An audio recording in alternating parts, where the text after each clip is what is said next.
আসসালামু আলাইকুম প্রিয় দর্শক শ্রোতা, আজকে আপনাদেরকে নিয়ে এসেছি।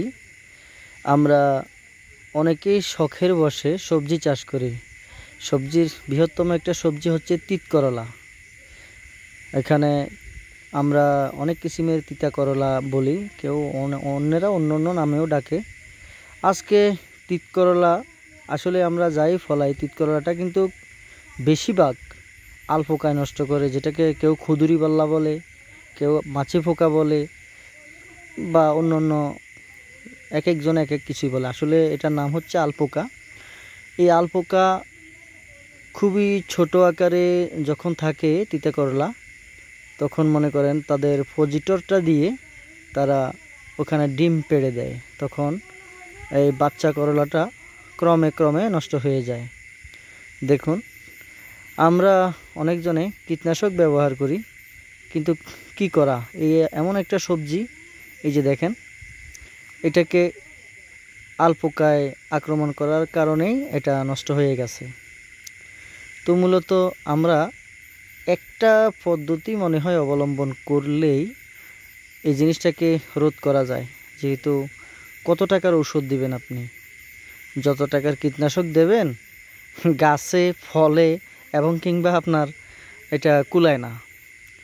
তো আমরা আসলে এই যে দেখেন, এখানেও দেখা যাচ্ছে এটাকেও আলপোকায় মেরে দিছে।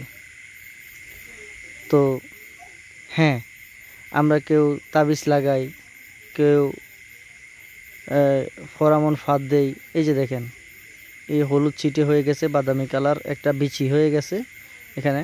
এই যে দেখেন, এই আলপোকায় ওইখানে যখন পজিটরটা দিয়ে ফুটো করে দেয়, তখন ওখানে আলপোকা জন্ম হয় আবার। এই যে দেখেন কত সুন্দর সুন্দর গাছের মানে কড়াগুলোকে একেবারে নষ্ট করে দিয়েছে। তাই আমরা সর্বশেষে দেখিয়ে দেব কিভাবে এই আলপোকা থেকে আপনি রক্ষা পাবেন।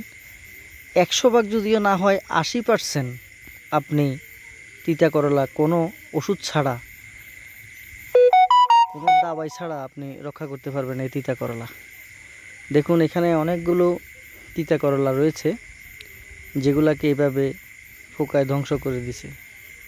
আর এই যে দেখেন, এখানে এই কড়াটাতে এখনও এগুলাতে এখনও আলপোকা বসে নাই। তাই এই বয়সী বের হয়েছে 4-5 দিন, 3-4 দিন, এই বয়সী যেই তিতা করলাগুলা, এগুলাকে আমরা রক্ষা করতে পারি। যেমন আলপোকা বসে, যেমন 4-5 দিন বয়সের বা 3-4 দিন বয়সে এই ধরনের এই করলাগুলোতে আলপোকা বসে। তাই আমরা এখন দেখাবো কিভাবে এই যে এটাকে রোধ করা যায়। আপনারা পলিথিনের ব্যাগ কিনে নেবেন। আমি ছোট্ট একটা ব্যাগ নিয়ে আপনাদেরকে দেখাইতেছি। পলিথিনের ব্যাগ কিনে নিয়ে এটাকে উপর সাইডে ছিদ্র করে দিবেন, একটা ছোট্ট আঙ্গুল দিয়ে ছিদ্র করে, তখন আপনারা এই তিতা করলাটাকে ঢুকিয়ে দেবেন। নিচের অংশে আপনারা ফাঁকা রাখবেন। উপরে পলিথিনের যেই জায়গাটাতে আপনারা বাদ থাকে, ওইখানে আপনারা ফুটো করে দিয়ে তিতা করলার কড়াটাকে এখানে ঢুকিয়ে দিবেন। ঢুকিয়ে দিয়ে নিচের সাইডটা আপনারা খালি রাখবেন। খালি রেখে উপরের দিকে আপনারা বেঁধে দিবেন।